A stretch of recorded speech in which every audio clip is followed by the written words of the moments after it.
Another thing, last thing to notice here, is that the shapes of these muscle masses in here, in the body, let's take a look at these two right here. They're kind of like these warped lima bean peanuts here. And notice how they kind of are making brackets like that. You see those little parentheses in the body? It's like a big, sort of a smaller one here and a big beefy one here.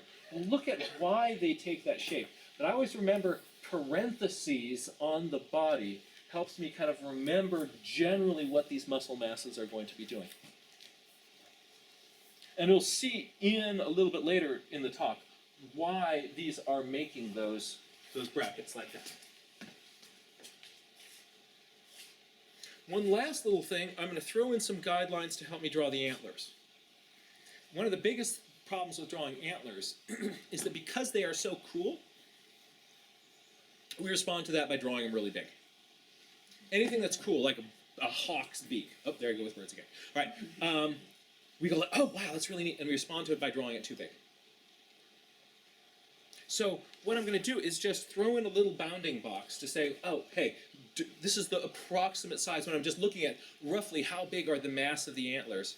Then when I'm drawing them, they're not going to get away from me. Otherwise, we tend to sort of get this like challenge butter deer effect when you have these huge antlers sticking out the top of, the little black deer with blacktail that is like, and we're like, I want to be like stag of the forest. Right? No, we want to sort of pay attention to what we're actually seeing. So if these lines are drawn lightly, loosely, quickly, you can get, this blocks in the shape of our critter. This is what I do with my non-photo blue pencil in the background. And then I bust out my graphite pencil, and I can start to come along and be now thinking about how do I make the edge? How do I give a suggestion of fur? Right? And that goes on top of this framework that is already solid for the critter. And if I like that, I can then be thinking about how do I color it, how do I paint it, so that it feels like this critter. But all of that has to be on top of a framework that is solid. Oh, by the way, a bunch of these slides you're seeing, I'm going to be putting these up online as a blog post. So if you want to go see them again, you'll be able to.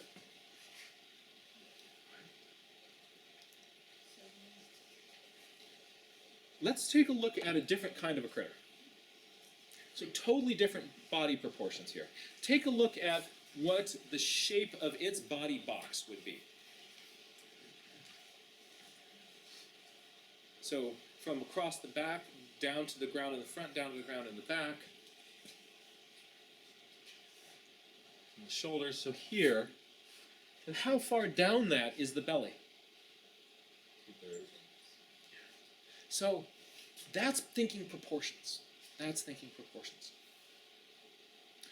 If we get out a razor and shave this poor little bear, you roughly get something like this. But here you can really see those, the elbow, the wrist, the knee, the heel, the hip.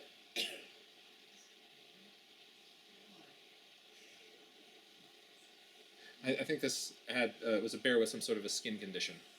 So nobody got in there when this is going to make a great scarf, right?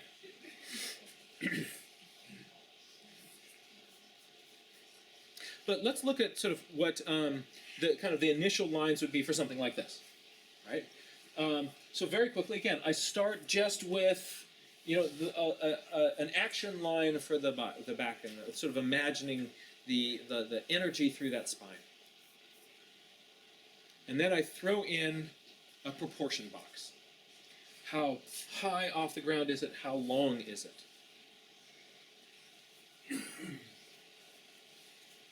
And then how far down that is the belly.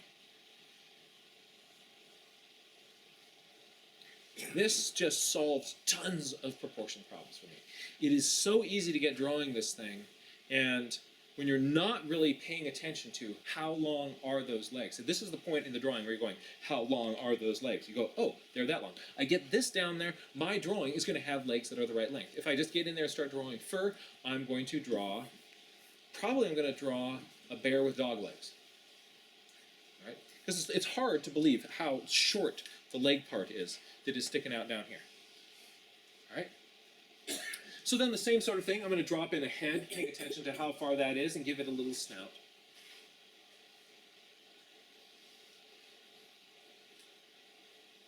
And I'm just going to suggest some legs coming out here. So just sort of throwing in where the bone would be for the foot and drawing that foot across there.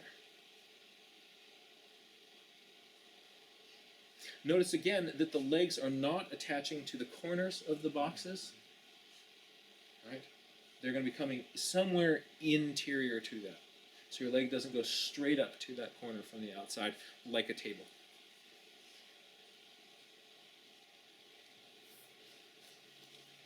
And now is negative space-time.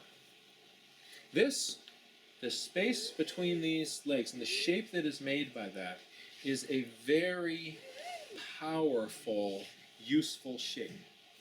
So I want to get myself to focus on that negative space, or that one back there, or here, what is this negative space that's in the front of this? What are the angles and shape of that negative space? And again, this is where time and time again, and I still find myself doing this. I'll be putting this in, and I'll have this little voice that says, yeah, not so much. That shape's not fitting. And what I do is I take the route that is the easiest in the moment, which is to ignore that and just keep on going. And that always ends up giving me problems down the line. If instead I just listen to that voice and kind of go like, oh, you're suggesting that I kind of take, there's something off here. Let's just do a little bit of tweaking at this point. And then I'm going to get something that's going to have the right proportions. So really believe that negative space. If I can get this basic framework, I am then able to kind of work in my bear. And we're going to be looking at how we do fur effects in a bit. But fur effects on top of a framework that doesn't feel like a bear, have the posture and the proportions of the bear, is just a big pile of leaves.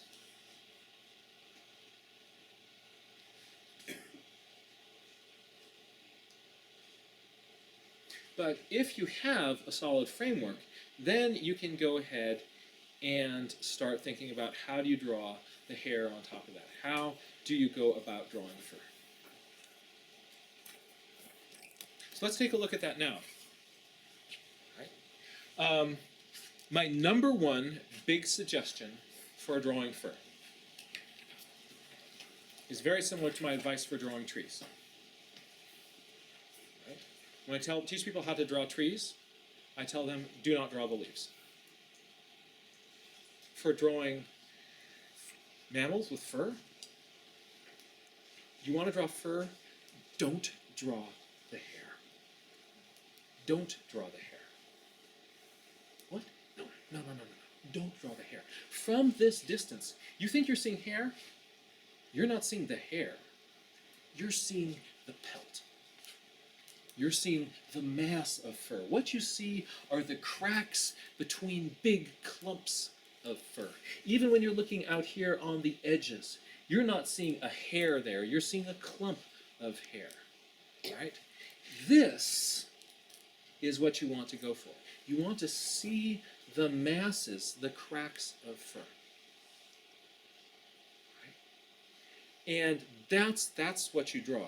Here's a bear. I'm looking for what are the cracks in your fur. Where are those? How?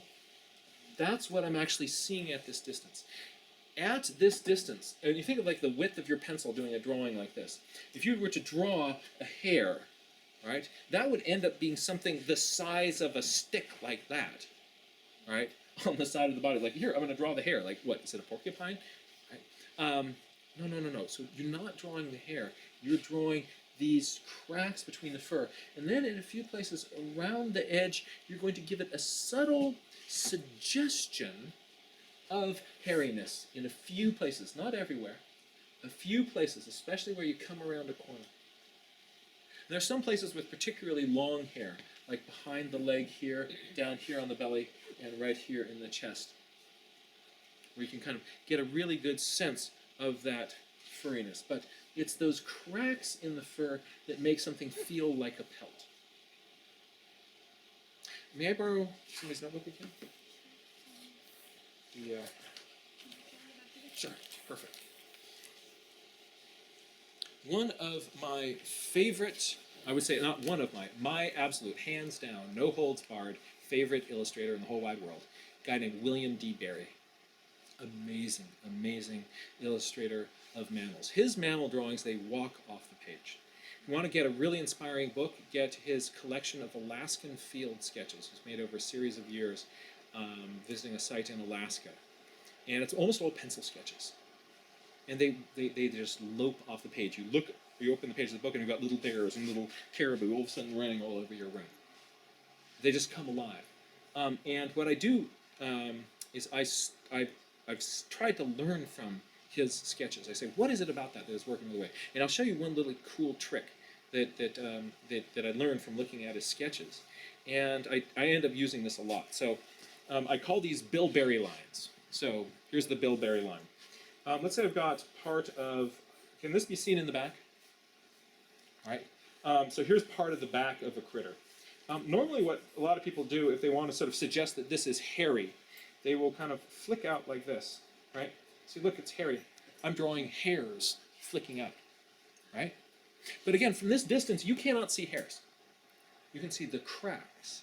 And when we're drawing that hair with a little flick, what we're thinking to ourselves is, yeah, the structure of a hair, it's got the follicle down here, right? And it's smaller, and then it tapers out towards the end. So I should make a flick to suggest that. It gets later, right? But again, we're not seeing those at this distance. What you're seeing are the cracks between clumps of fur. And those are going to taper in the opposite direction. They are going to be, a crack is on the edge of something is going to be bigger out at the edge and flick in.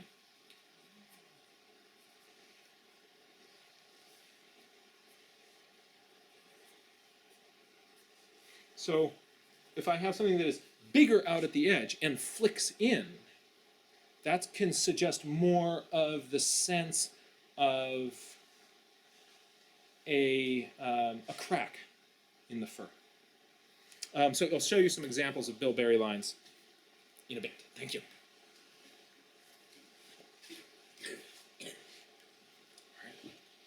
So here's that sort of guideline that I gave myself. If I have that, I can start to work over that. And so I've got a few little flicks off that edge here. Some bilberry lines coming in here, flick, flick, flick, behind the edge of the leg. Right? But I want to use that in moderation, right? Especially on a short-haired thing. This is not a shaggy beast. Right? You get a little bit shaggier in winter. Over this, I'm going to use some cross-hatching to suggest areas of light and dark, but I'm going to try to avoid getting myself thinking that I'm drawing individual hairs, right? Especially on a short-haired critter. In painting this thing, I could just sort of leave it like this. So notice that there's no hair that I'm drawing here. There's still that little bilberry line hint suggestion over here. But I have, I don't have any, I'm not, well, can I borrow your piece of paper again? This, the same one? yes, the same one. So this is what I suggest you don't do. I was looking at a book on how to draw fur, right? And they had this suggestion like this. They said, here's how you draw fur. And they went like this. They went, first you go like this. And then you go like this. And then you go like this.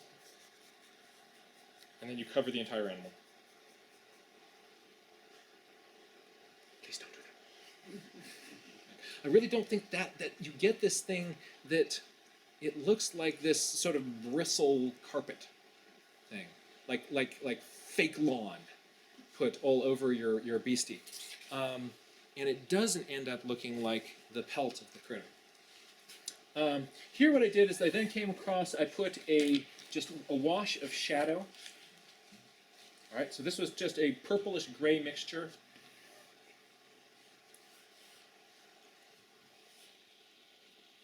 I then put a full coat of brownish gray paint across that. And look how, because I have that shadow in there, see, all I did, this was just 2 coats of paint. So the first was this, and then if I put this other coat on top of that, I got that. There's 2 coats of paint. And it looks like I'm doing some really fancy shading in there. I find it's really helpful to do the shadow first, where you can really concentrate on what is the shape of that shadow. Then I wanted it to be a little bit browner, so I kind of warmed it up a little bit. And on some of the highlight edges, I hit that with a little bit of some white colored pencil in there, just to give me a little bit of sheen and highlight. And we'll take a look when we're looking at the mussels, kind of some of the thinking behind that. In this part of the neck, I think my pencil strokes are a little bit too strong, making it look like I'm kind of drawing hairs in there. That part of the drawing ends up not really looking as pelty. So avoid that I'm drawing a hair thing. Look at those cracks in the fur. You're not seeing hair. So on the bear drawing, I'm drawing the cracks in the fur. And look at these bilberry lines right in there. See those bilberry lines? In the spacing of those bilberry lines, I also want to think of being consistently inconsistent. I don't want to have them spaced out the same distance from each other, or all the same size, same length, or they'll start to look like toothpicks marching along. Right? So consistently inconsistent. Some bigger, some smaller, some longer, some sort of odd spacing in there. That will feel more kind of natural with those lines.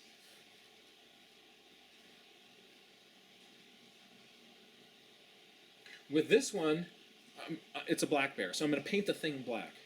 But if I put a coat of black paint across here, I'm going to lose all these little lines. Where are they? So what I do is I just mix up some really thick black paint and paint those cracks jet black. First thing I'm putting in my shadows, I'm going black. And then step 2 is I just took another coat of watercolor and I'm putting this across the entire critter, one sort of solid continuous coat. But look at how when you put it on top of these things, if they're already dry, those little shadow lines, they'll stay there, they'll stay put. If it's wet, they'll smear everywhere. But I let it dry, and so with this second coat, that's what you got. That was just 2 coats. That was that, then with the second one right on top of it. Whew. Pretty nifty.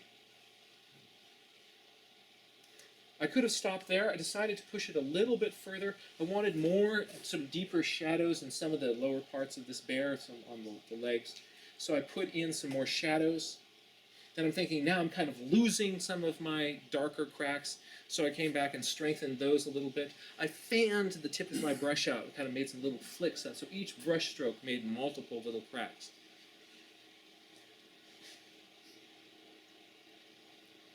Gave it a brown face. Then I sort of thought, a lot of black bears, you sort of see a blue glossy sheen on them. So I got a little bit of blue paint and mixed it into that. And the last thing I did when that was all dry is I had some parts where you kind of can't quite see, is this in front or in back? Like this shadow could be, is that leg all coming down there? Or is that the other leg on the other side? That ends up being this kind of coming out like that. That could be confusing. That's visually confusing. This is what's called an adjacency, right? Where the shadow of this elbow comes in right where this other leg starts. So then your brain takes this dark shape and sees it as a solid unit, right? That's an adjacency. That's a confusing part. So I had to kind of fix that. So I got out just a little colored pencil and put just some little flicks on some of the highlights. And then it's clear that, oh, that's the leg that's behind it. A blue colored pencil? Yep, there's a blue colored pencil. But I'm putting in kind of flicks of clumps of fur. So as I'm drawing fur thoughts and bilberry lines. Check out bilberry. William D. Barry. Guy, and you get his book, you look at the picture of him on the back cover.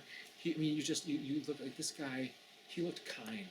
You I really love to hang out with this guy. And you get a sense of his sense of humor looking through his field notes. Really, really fun to do.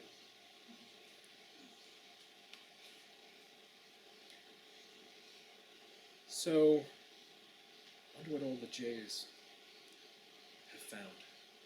There's some event going on out there. If you were to follow that noise, you would find something cool on the other end. So,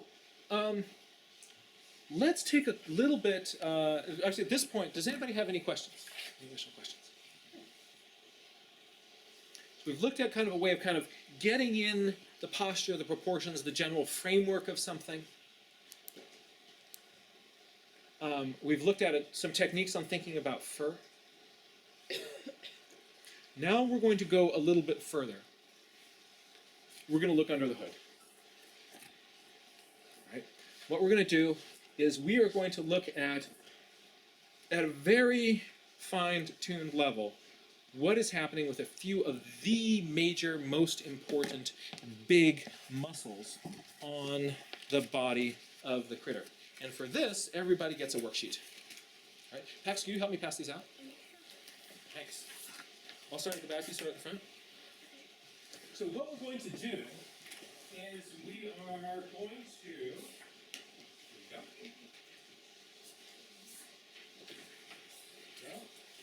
Ready?